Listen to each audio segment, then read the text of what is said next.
Hey guys, welcome back. It's Swetha.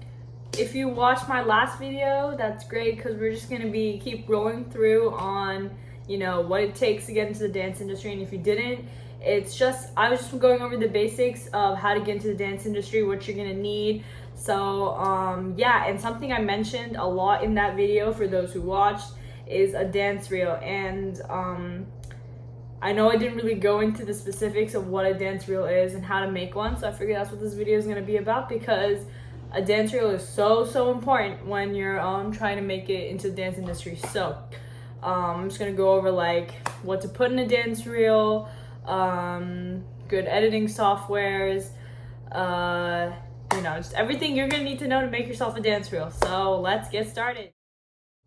Alright, so just to recap, what a dance reel is, it's basically like a collection of your dance videos put together. That is kind of the definition of a dance reel. So dance reels are really important in making the dance industry, for the main reason being, when you're listing out a resume, it's just them reading what you did. Like, they can't see anything you've done. And it's not like you would lie in a resume. I mean, it might be the case, but it's more like they want to see your skills, like the skills you've written and you've listed in person, and also see other skills you might not have listed, and like consider you for their role, the part you're trying out for, whatever. So what you want to do is find any performances, any solos, any concept videos, anything you have started or have danced a part of, that you could like trim into like relevant sections and put in your dance videos. And when I say relevant sections, I mean sections that showcase the best in you. If like the first,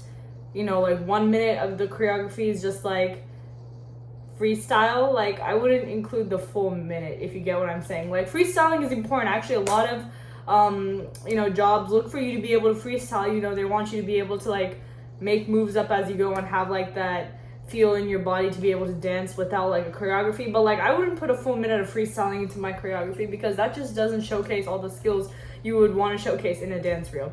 So any performances, concept videos, music videos, whatever you dance in, just like relevant sections, put it in. And you want to be easily visible in it. I think I mentioned last video, for those who watched, you don't want to choose like a group dance with like 12, 14 members, because, and you can't be like, I'm the girl in the red shirt in the back, because like that doesn't showcase you, it doesn't showcase your facials, it doesn't showcase your personality when you're dancing. You want to be easily visible, and also you want it to be professional filming.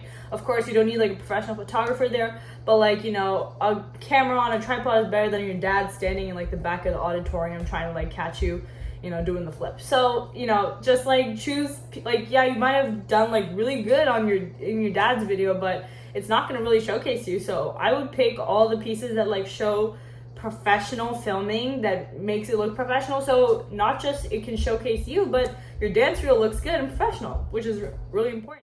That's it for your dance reel. Start with your strongest pieces first. I'm sure everyone's heard the end with the bang theory, but really, if you start off slow, it's just gonna make them lose attention. Like, people already lose attention really quickly, and if you start off slow on your dance reel, or like you start off with like a mediocre piece and like develop it, like don't do that. Like, that's not good, because people lose attention really quickly, and then they see that and they think, oh, she's a mediocre dancer, and like they lose attention. Like, the rest of your reel might be like fantastic, and they won't really be paying attention because they already saw like the first 1 or 2 like seconds, and they're like, not impressed. Right? So start off with your like best ones. Like, if you have like this crazy amazing flip you did in the middle of a performance, like make that like the starting like bang, and like that keeps them hooked for like the rest of the reel. Like, as they watch you play, and they're like, oh, okay, wow, she's a really good dancer. And yeah, that's what's important. And if your footage is old, like if it's like 2 or 3 years older, or if you haven't went to any dance classes recently, don't use that footage for your dance reel. Shoot some new ones. Like, learn a choreography. It can literally be an online choreography. Just learn it and use it, because your old footage doesn't showcase you as a dancer now, and that's just not going to work for your dance reel. Going off what I said earlier about freestyling, just because I said that does not mean freestyling is not important. I said don't make your whole reel a freestyle. You need freestyling in your reel, because they need to be able to see that you can move without a choreography, and that you still have that like lyric sense and musicality within you. So solos, freestyling, like keep that footage in your reel, and it's impressive to see like what moves you come up with for like different songs, different kinds of songs, you know, how you like work with the lyrics, whatever, and that's important to see. So keep that in your reels. And in total, just like fulfill all the requirements you need for the audition. If it's a ballet audition, acro flips are just not gonna do it for the audition. Put in clips that'll like be considered for the part you're auditioning for. Just, you know, fulfill the requirements for the audition, and also research the director's preferences before you go in. Some directors like cinematic upbeat clips versus other directors who like emotional, you know, pieces. Hold on, I said that wrong. Cinematic, emotional pieces versus commercial upbeat clips. Like, you know, you have to know the director's preferences, because if you play to their preferences, they're more likely to select you for the job. And that's just like a little hack to get into the director's head. All right, and another tip. When you're putting in like really impressive things that can carry like a lot of weight to your audition, title it in your dance reel. Like, for example, when you're dancing with, for example, like J-Lo or Beyonce, or like this is your opening for like a band or whatever, you should put it in, because they can tell it. Like sometimes, like most casting directors can tell like what the show is at. They can just see you in the dance, right? So if you think it's really impressive and it's worth like putting in a title, put it in like either the lower frame or like the corner, like the lower left or like the corner frames, which is like it's the most pleasing way to look at it, and it just catches the director's eye more. Title those impressive pieces, because those are important, and just put in pieces that showcase your personality, because at the end of the day, they really don't want you as a dancer just to dance and leave. They want you as a dancer with a personality that's gonna like enhance the set, enhance the music video, enhance the play, whatever you're filming for. They just want you to enhance it with your personality, and your personality reflects through your dance. And, you know, there are examples of, you know, different, like everyone has a different personality when it comes to dance, a different personality, a different style, a different flow when it comes to dance. And I'm going to use an example of two classes of choreographers I love taking, Sienna Lalau and Drew Venegas.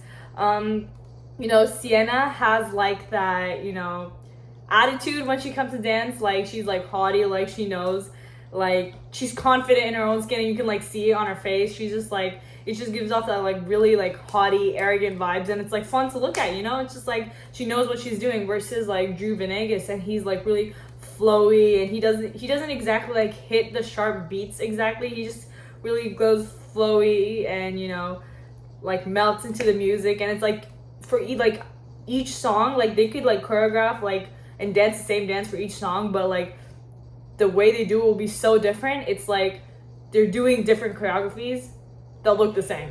So it's just like really interesting to watch. So make sure that your personality comes through when you're dancing. If the clip is 5 years older and you're not smiling and you just had a really bad day then, and it was like a convention class at the end of the day, you know, don't put that one in. I feel like that's kind of self-explanatory, but like, you know, just don't put it in.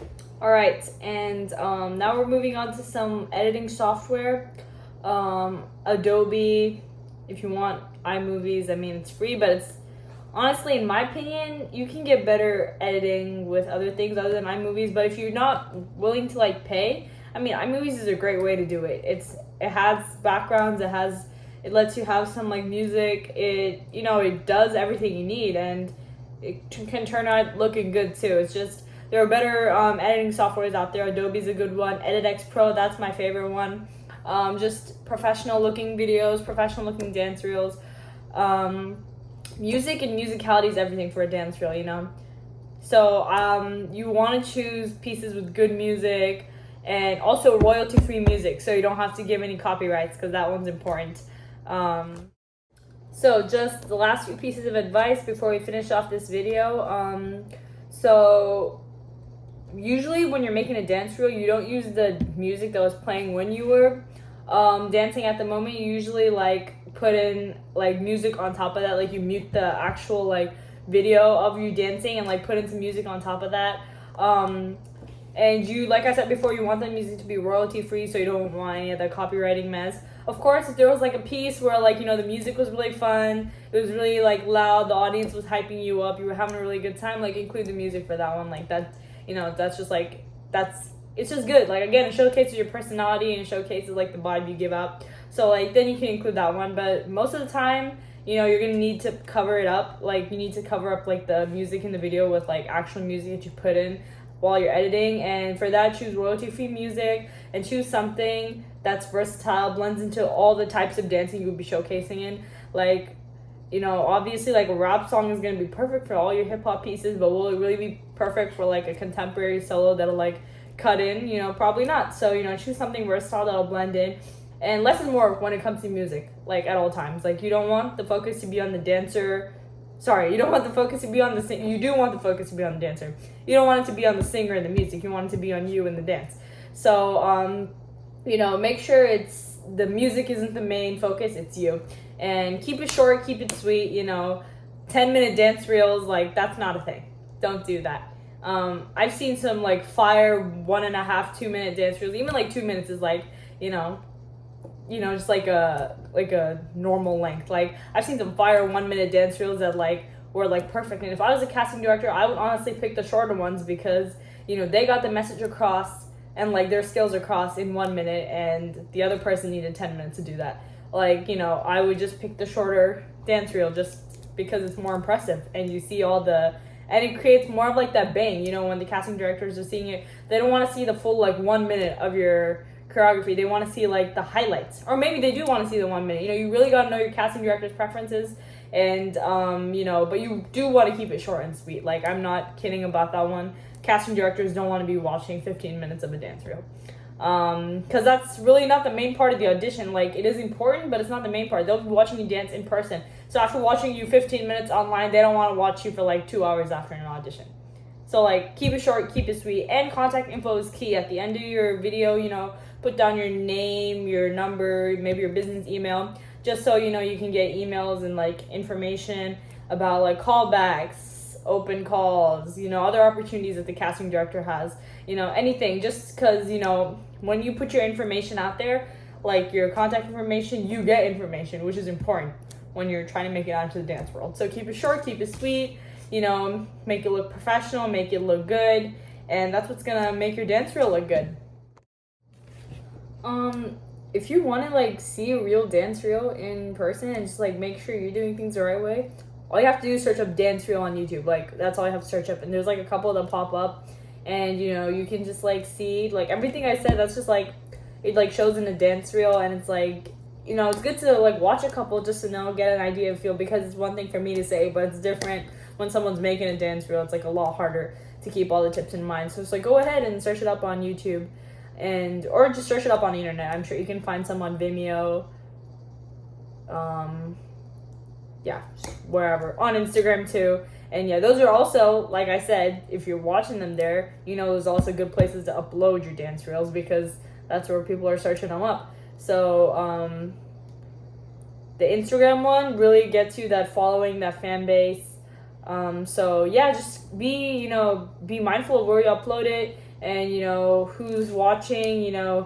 Check your emails, just make sure people are looking at your dance reels, put it in places people can see it.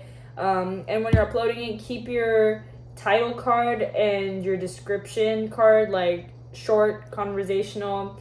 They don't want to like be reading a novel before they click on your video, because most people don't even read the description in the first place. All they read is the title. So it's like, clickbait. When we like click on a video, we click on something that's going to interest us. So like, do the same thing. Like make your video, make the title like interesting, not like too crazy or anything, but like, you don't want like some long paragraph on like your dance experiences from like you being 6 years old. So just some things to keep in mind to make a dance reel, and I hope that helped, and good luck.